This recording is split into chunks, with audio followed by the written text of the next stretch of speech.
What's up, guys? Welcome back to the channel. Welcome back to another video. If you're stopping by the channel for the first time, please consider subscribing to my channel. And while you're at it, smash that like button for me. I really would appreciate it. Also, hit that post notification bell so that you're notified every time I upload a new video. Guys, do me a big favor. Get yourself down in the description box and check out those links. The first one is that Moo link, where the good folks at Moo are offering you up to $1,000 in NVIDIA stock if you open up a new Moo brokerage account. And of course, you got to meet the deposit requirements in order to qualify for the NVIDIA stock. But check it out.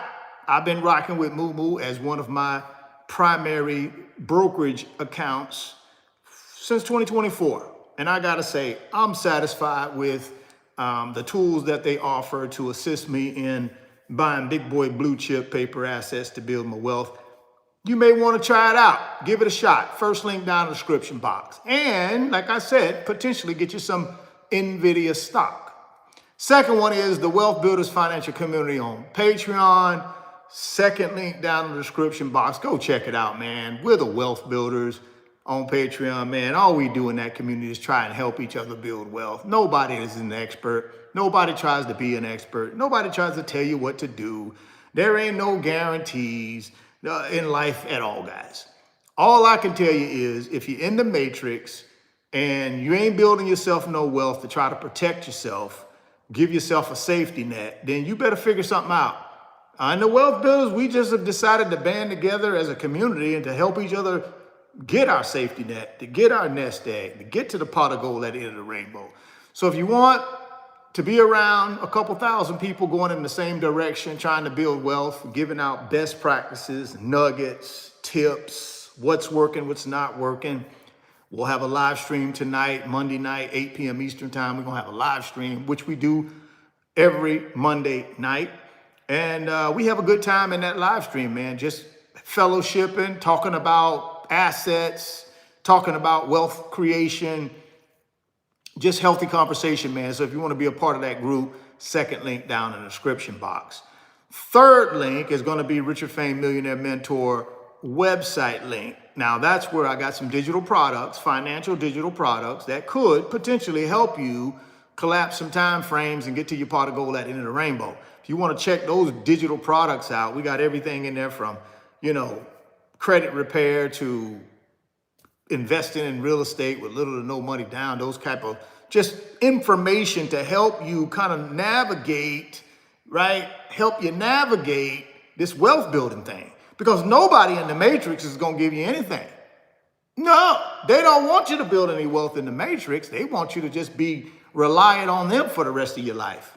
They want you to be dependent on them. The only thing you can look forward to is your Social Security check, if you even get that. What if you don't get the Social Security check and you don't build no wealth? You got to work for the rest of your life. You're going to be 80 years old working. And that's not gloom and doom or some type of scare tactic. I'm just telling you the truth. I deal in the truth on this channel, guys. Now, again, all my personal opinion. You ain't got to listen to nothing I got to say. It's all my personal opinion. But if you don't do something right now to change your financial situation, you better consider it. I'm just telling you guys, consider it.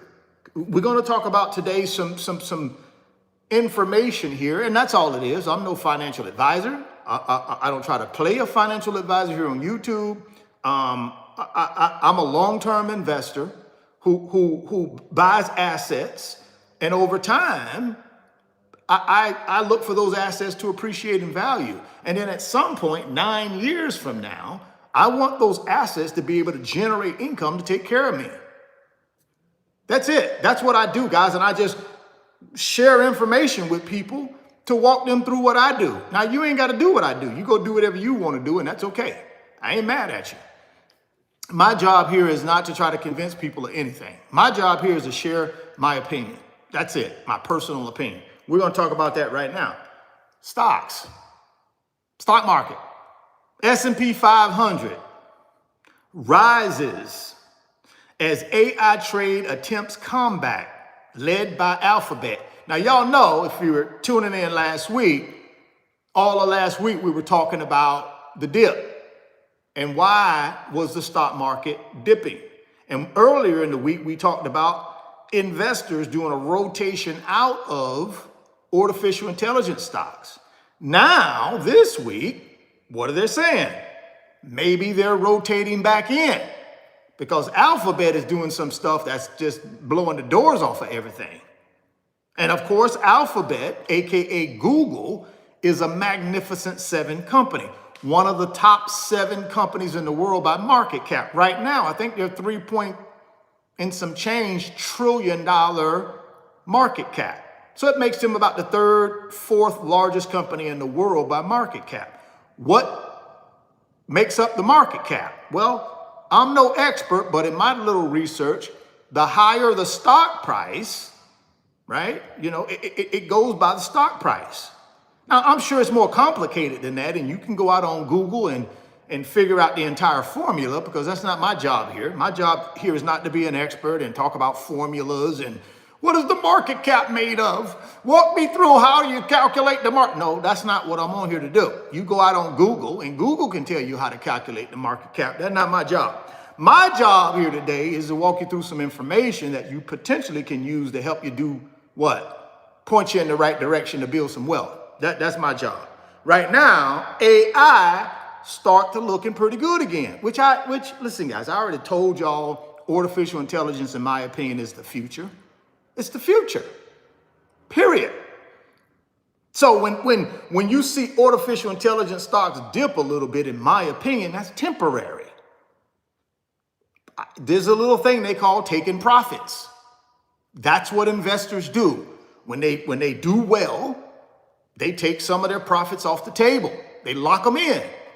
And when profits are locked in, what does that do? It introduces more shares to the marketplace. When you have more shares, then you have demand for those shares, prices go down. That's my simplest explanation of what happens, guys, when you see the stock market goes down. You have more shares available. When you have more shares available and you don't have much demand, prices go down. When you have more demand and you have shares, prices go up. That's what we're seeing here. So let's talk about it. Stocks rose on Monday, led by Alphabet, as the market seeks to rebound into the Thanksgiving holiday week after a slide that's knocked the air out of this year's artificial intelligence bull run. See how quickly this thing can change, guys? I read something a while back that I love to quote to my Wealth Builders financial community. And that saying is this: when stocks go down in value, they take the elevator. When it's time for those same stocks to go back up in value, they take the stairs. Basically, they fall quick. When they fall quick. People getting out of them, people selling them, people panicking, people taking profits. Boom, boom, boom. They take the elevator down. When it's time for them to rebound and come back up, they take the stairs. So it takes longer for them to recover than it does for them to dip, is what I'm saying, guys. And again, that's just my opinion. Just a little bit of keep that in mind when you're thinking about, man, I wonder why stocks fall so fast and so quick. That's because they're taking the elevator down. Why does it take them so long to go back up? They're taking the stairs. Yep, they get tired, they gotta stop, gotta get a breathe, gotta get some oxygen. They gotta get some oxygen on the way back up. See, they can't just, you know what I'm saying, can't run up them stairs. They gotta go up one flight of stairs, take a break. Go up 2 flights of stairs, gotta put the oxygen mask on. That's what happens when it's time for them to come back up. So you gotta have some patience. See, that's where your patience comes in. That's where patience comes in, guys. When you, as an investor, you gotta be patient, because when these stocks start their ascent, it's gonna take them longer than when they start their descent. Got me? So here we go. The S&P 500 gained 1%, while the NASDAQ composite advanced 1.8%. The Dow traded up 131 points or 0.3%. The stock market is closed on Thursday for Thanksgiving Day, and it shuts down early at 1 p.m. on Friday. So basically you got Monday, Tuesday, Wednesday, full days in the stock market, full days. Thursday, of course, Thanksgiving closed. And then on Friday after Thanksgiving, it opens up normal time, but it closes at 1. So really, you got 3 days. You got 3 days to look at whatever you want to look at and make your decision on what's right for you and your family, right? For me personally, I'm just going to keep dollar cost averaging in. I'm not going to worry about it. All my investments that I already have in place, they're all taking the elevator down. All of them. Every single one of them have taken the elevator down. And now I just got to be patient and wait for them to take the stairs back up. That's pretty much it, guys. But the good news for me is I've been doing this for 30 years. No expert here, but I've been doing it for 30 years. So I have a level of patience because I know the whole purpose of the stock market is to do what? The whole purpose of it is to go up. Or why would people invest in it? They wouldn't. So this is not me trying to guarantee anybody anything but go look at the history of the stock market, guys. The whole point of it is to go up at some point. And it will, in my opinion. Now, that's my personal opinion. It will go up. When it goes up, I have no idea. My job, until it does go back up, is to keep dollar cost averaging into my favorite stocks, my favorite ETFs. That's my job. Keep dollar cost averaging in and just be patient. And that's what I'm going to continue to do. Here we go. Shares of Alphabet saw a boost on Monday as investors grew optimistic about the company's standing in the artificial intelligence race. Google last week announced its upgraded AI model, Gemini 3. That's a big deal, guys. Go out and do your research on Gemini 3. Go do your research. It's a big deal. A move that comes nearly 8 months following its unveiling of Gemini 2.5. The stock was last up 5%. So this notion that artificial intelligence is dead, it's overpriced, nobody, blah, blah, blah, blah, blah, blah. It's all propaganda, guys. Go look at what Alphabet stock has done over the last week or two.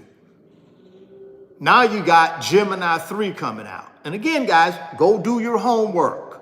See, we got to start critical thinking again. We got to be able to go out and go do our own homework, start critical thinking. Stop wanting people to spoon feed you every little thing. Oh, what does Gemini 3 do? Can you tell me that? Can you put it on the screen? No. Go out and do some homework. Start critical thinking again. Get yourself used to going out and doing your own homework. Okay? Now let's keep moving. Stocks are attempting to build on a strong rebound that started on Friday, after the head of the New York Federal Reserve left the door open to a December interest rate cut. Let me go back. Let's read that again, because that's a big deal, guys. That's a big deal. These investors want that rate cut in December, and they want somebody from the Fed to come out and give them assurance that they're going to get it.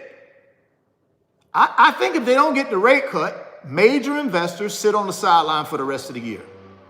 Now, that's my opinion. I don't have no proof of that. I'm no expert here. I'm just giving you my little 2 cents. I think if they don't get that rate cut, these big boy investors sit on the sideline for the rest of the year. But let's read that again. Stocks are attempting to build on a strong rebound that started on Friday, after the head of the New York Federal Reserve left the door open to a December interest rate cut. Major averages have still stumbled sharply since the month began, pressured by a reconsideration of high-value AI stocks across artificial intelligence-linked names that powered much of 2025's market gains. See where I'm going? Rate cut is important. So we got to continue to watch that. I'm going to continue to watch it. I believe rate cut is back on the table. I looked at the odds from the Fed's funds futures. I looked at the odds. It had worked itself back up to about 70% chance that there would be a Fed rate cut on December 10th. That doesn't mean it'll happen. I'm just telling you what the Fed funds futures is saying. So good news. Now, if that thing get itself up to around 85 or 90, then there's a good possibility that the Fed will cut. It's nice to see, though, that you got FOMC committee members speaking out in favor of a rate cut. I got a funny feeling our economy is worse off than the current administration is willing to admit. Y'all already know we're not getting data on time. I don't know when the CPI inflation report for October is coming out. I don't know. Maybe it's coming out tomorrow. I don't know. But you see when the jobs report. Don't know when the October jobs report is coming out. I think we just recently got the one from September and we're in November. Normally the way this thing works is by this time in November, we would have already gotten the October one. But we haven't yet. I don't know when it's coming out. Maybe it'll come out tomorrow. I don't know. It's just a weird thing where you don't have data. It's hard for investors to feel any type of certainty, to get any clarity when you don't have data to base your investment decisions on.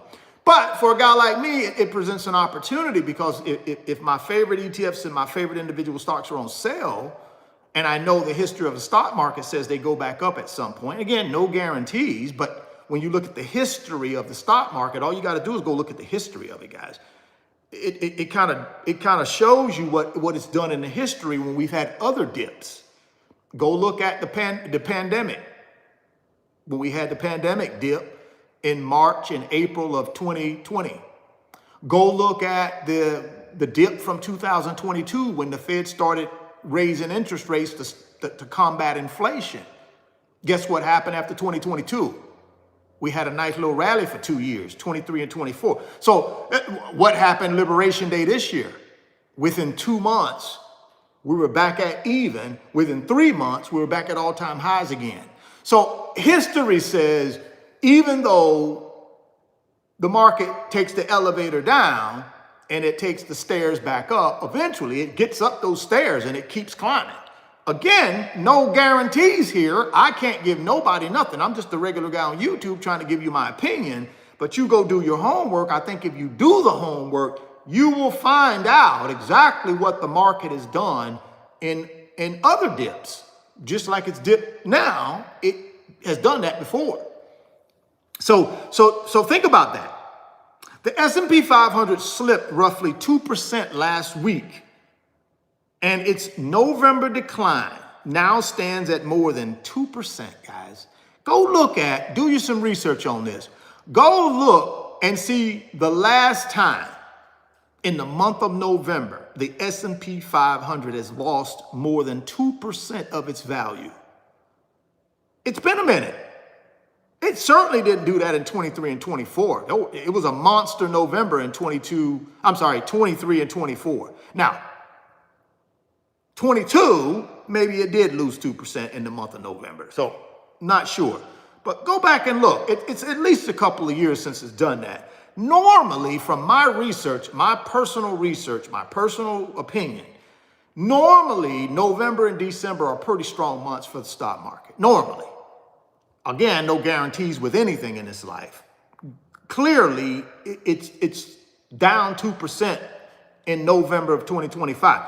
Don't know what December will hold, but I think if we get that rate cut, December could potentially be a neutral month. I doubt we'll get some type of catastrophic rally out of it, but it might be neutral as opposed to being negative.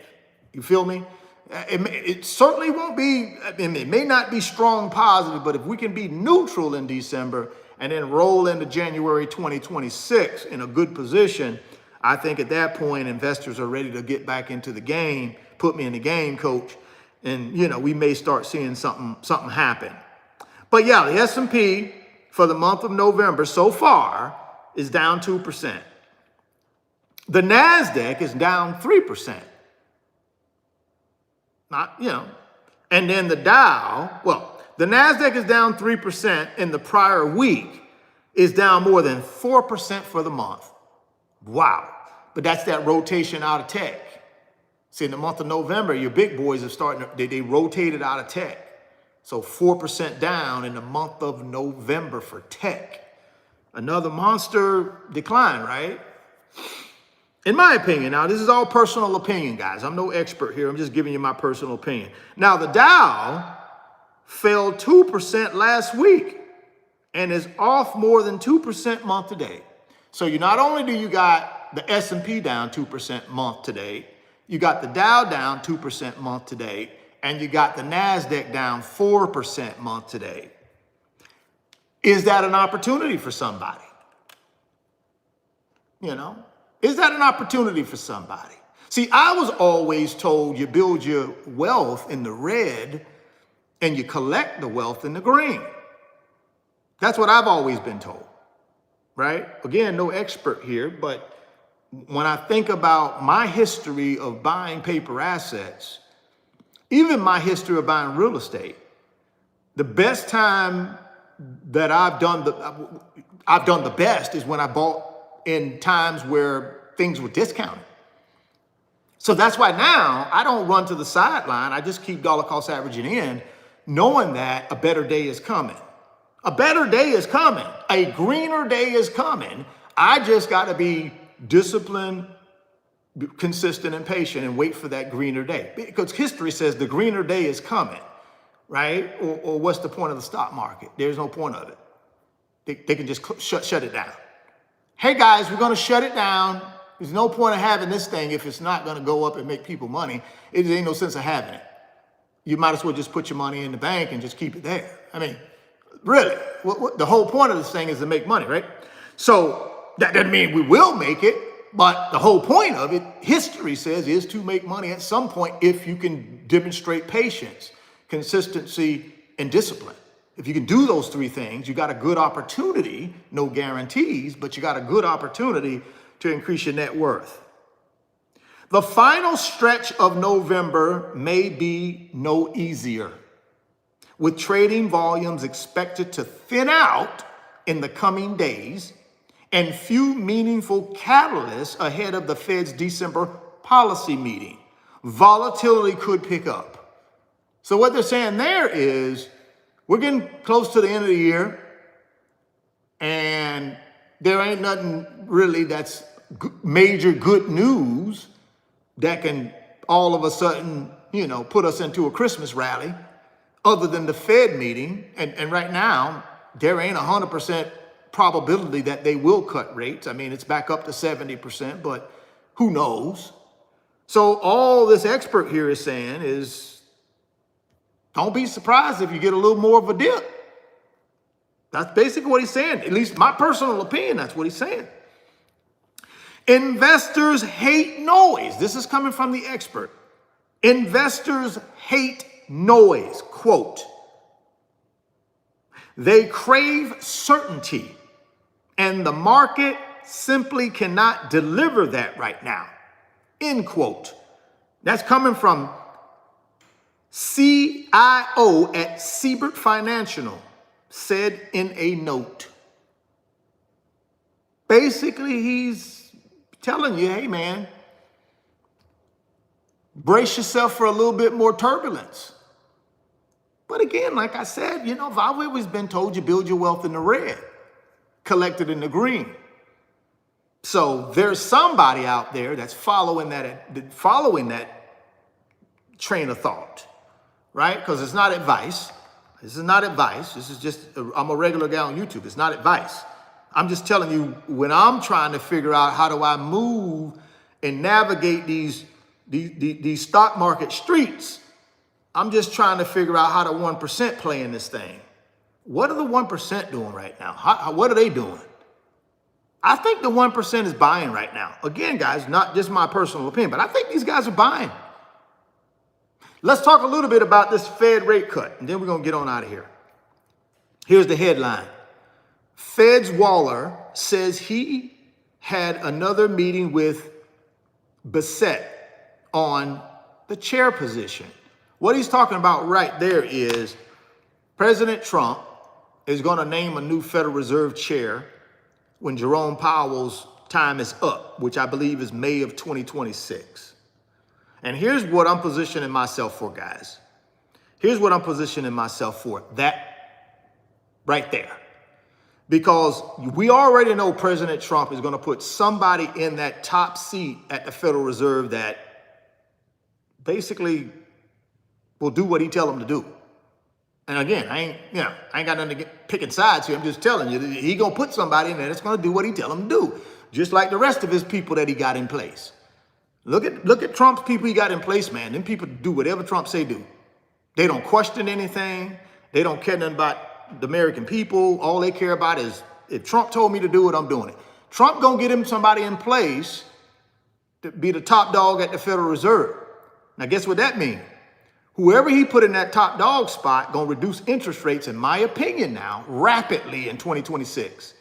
And another thing that I've always told you guys that I live by, when rates go down, assets go up. So all of these assets I'm buying right now at the higher rates, I'm buying these assets that are while interest rates are higher and assets are lower right now. It'll be the flip-flop once rates really start coming down to 26, because whoever gets in that seat, they're going to do what Trump tell them to do. And Trump already said he wants interest rates zero. What do you think happens if rates go from, like, I don't know what they are right now. What, Fed funds is what, 3.5? Let me see what Fed funds is right now. Now, again, guys, this is just my personal opinion now. You go out and do your own homework. What is the Fed funds rate? So right now, the Fed funds rate is 4%. Right? It says the Fed funds rate is, yeah. So the Fed funds rate right now is 4%.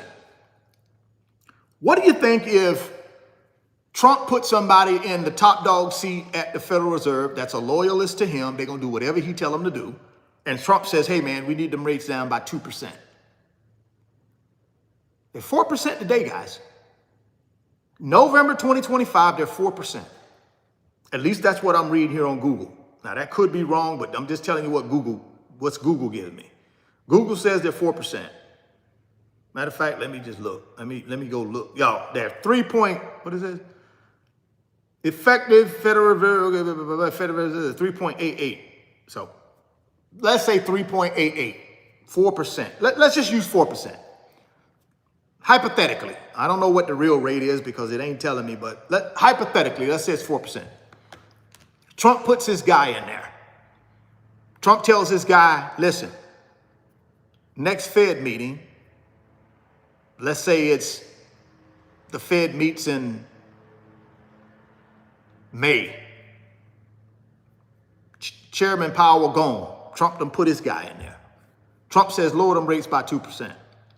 Now you got a Fed funds rate that's 2% instead of 4%. 2%, guys.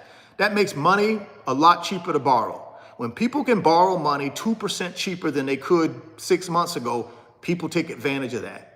They go borrow money and they buy assets. They go borrow money, they start a business. They go borrow money, they buy real estate. They go borrow money, they figure out a way to buy paper assets. Or you see what I'm saying? That motivates people to go out and borrow money to invest, which in turn does what? Pick up demand. Anytime demand goes up for an asset and you got basically more demand than you have what? Supply, prices go up. That's what I'm putting myself in a position for next year, I'm hoping.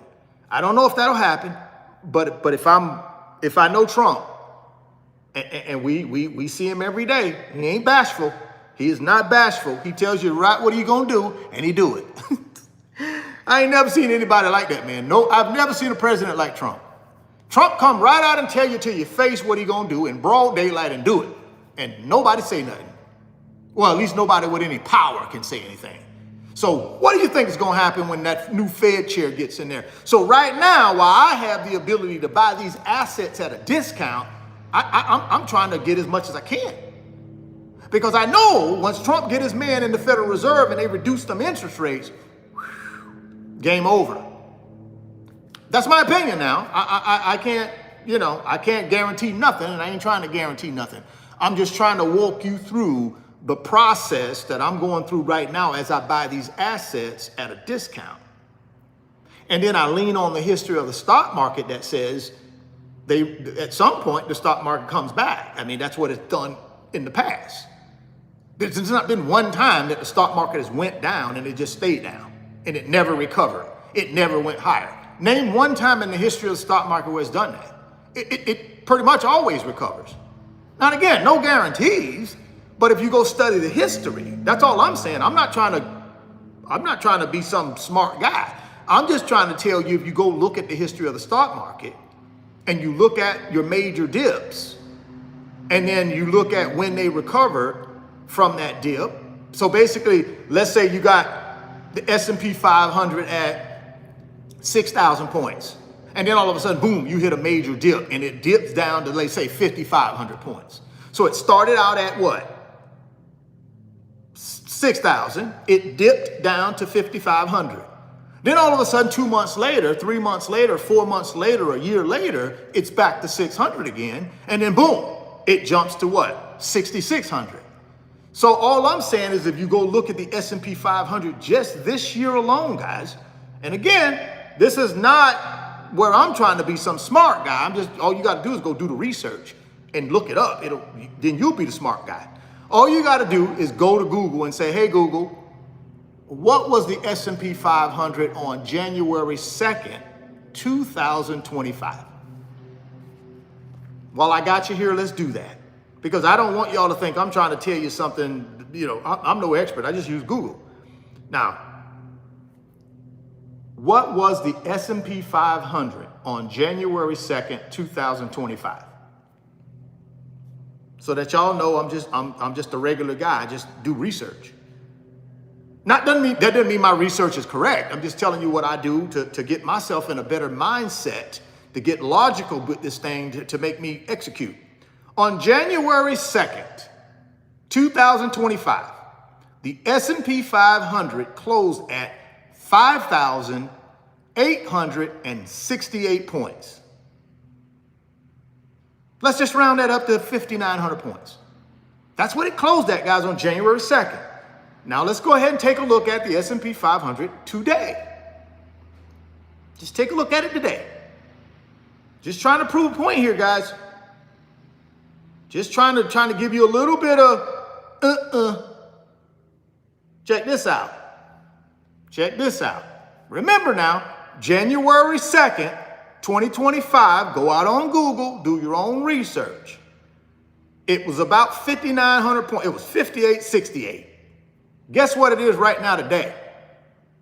On Monday, November 24, 2025. Currently, right now, it's $6,695. Not dollars, but points. 6,695 points. Guys, that's pretty much up 800 points year to date. See where I'm going with this? Even with Liberation Day in April.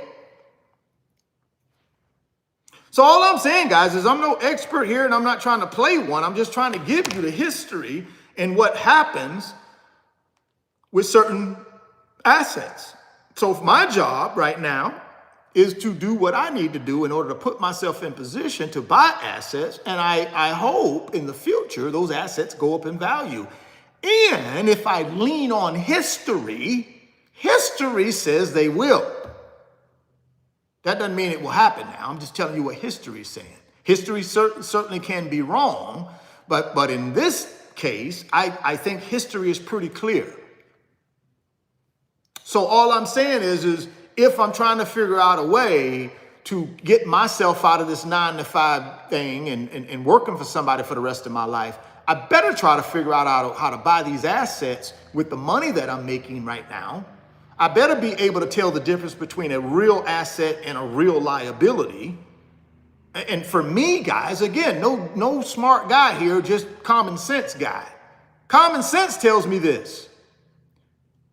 If it generates income, if it goes up in value, that's an asset.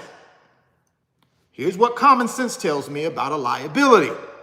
Common sense tells me if it does not generate income for me, if it does not go up in value, then it's a liability. Pretty simple. Take anything you own, and just apply those two definitions to it. Anything you own, apply those two definitions. Okay, Richard, what about my home? What about my home? Okay, well, let's take a look at your home. Let's take a look at your home. Let's take a look at my home.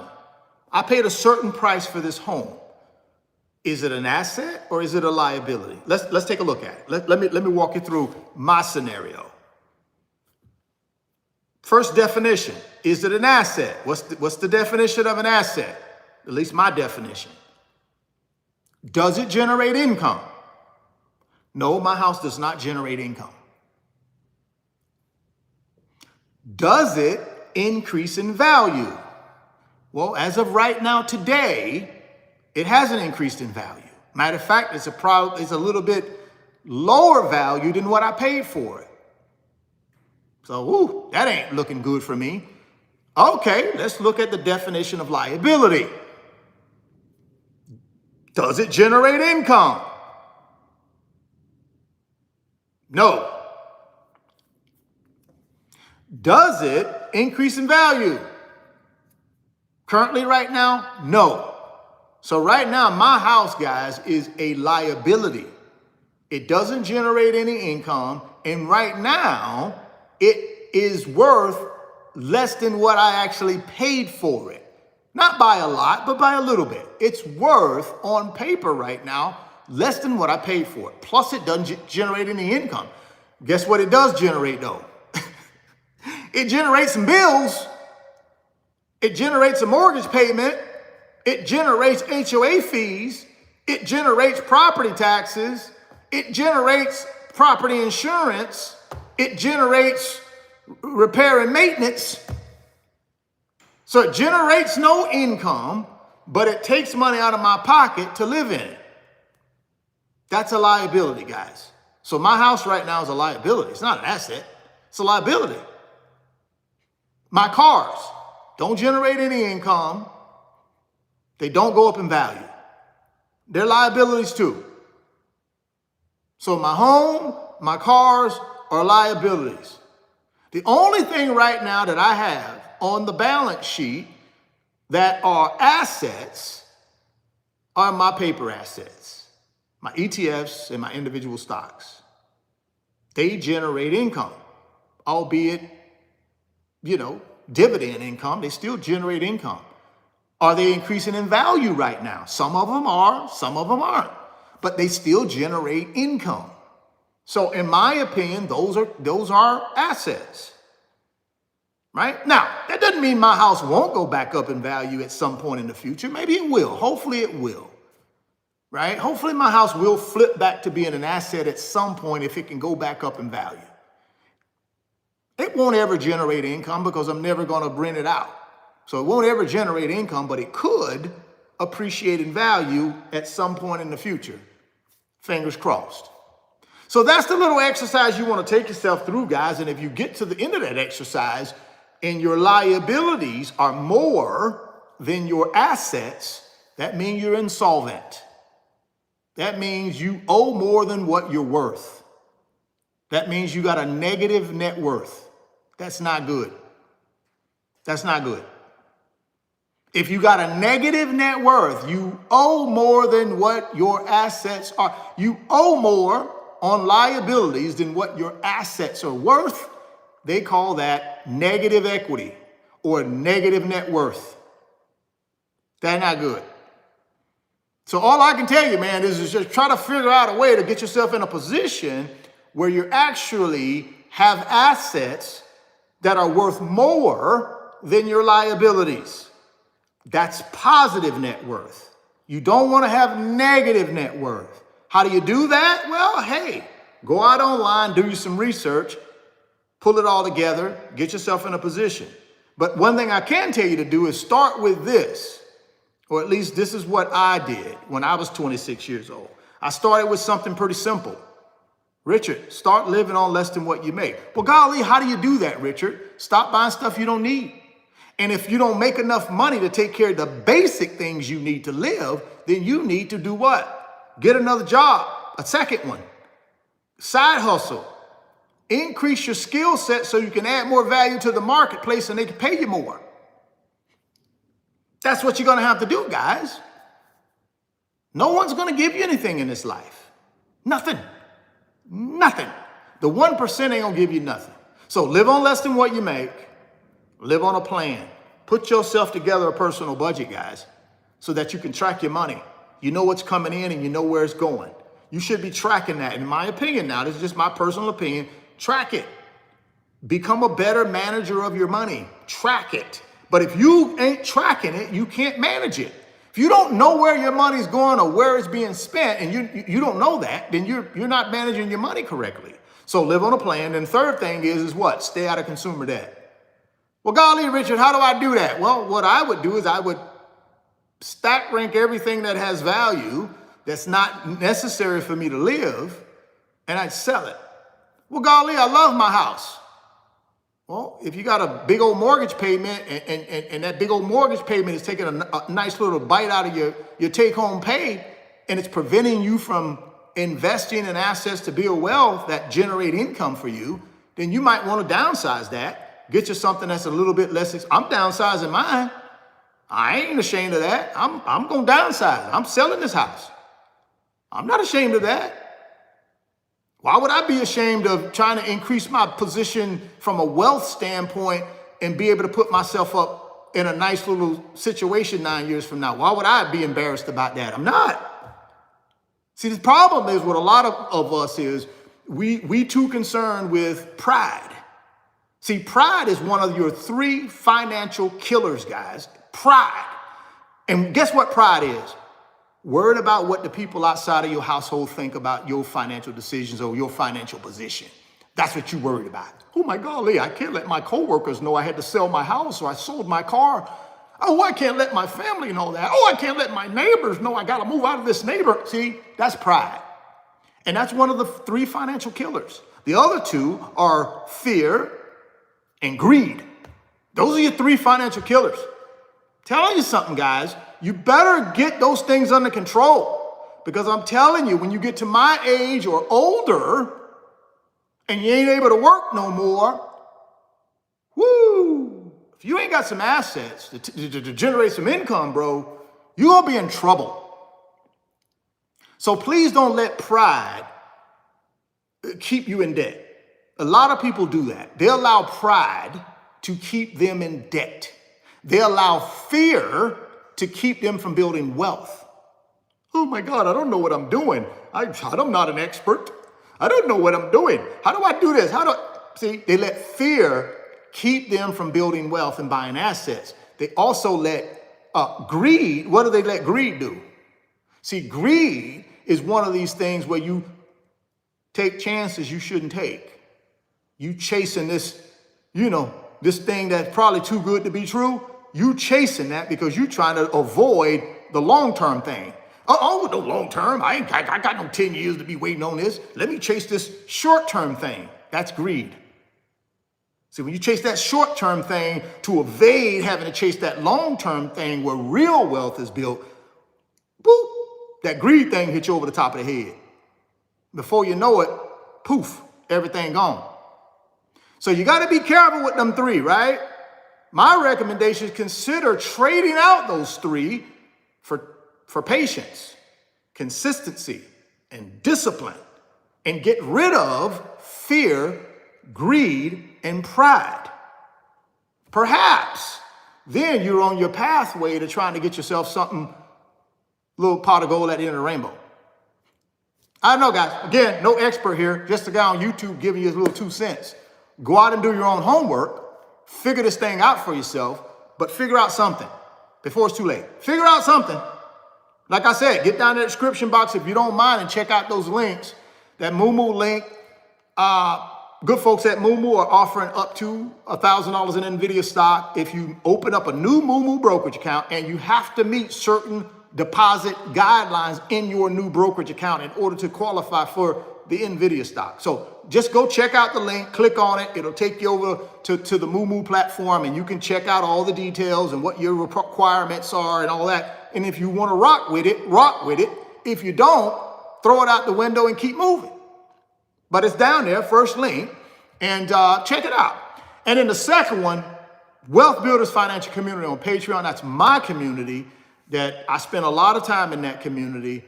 We got a couple thousand community members. And all we do in that community, guys, is try to help each other build wealth, man. None of us are experts. Nobody try to be no expert. Nobody try to guarantee nobody nothing. Ain't no shortcuts. So don't come in there, oh my, give me the shortcut. I want to do it in 2 days. Give me the shortcut. Ain't no shortcuts.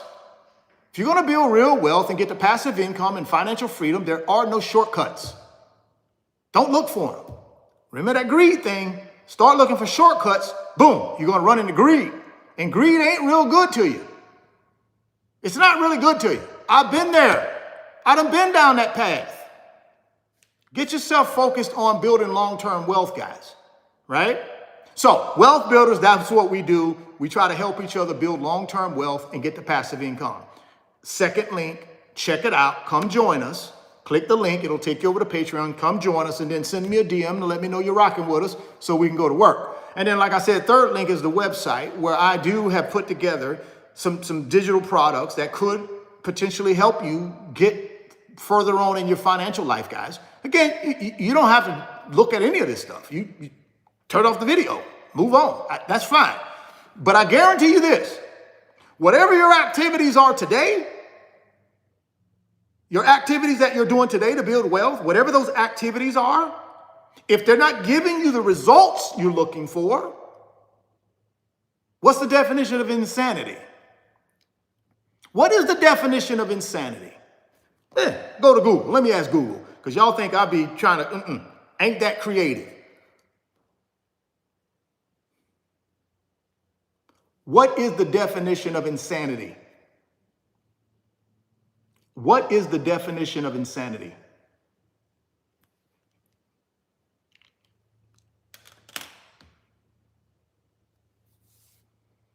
The definition of insanity: when you continue to do the same activities, but every day, every month, every year, you expect different results.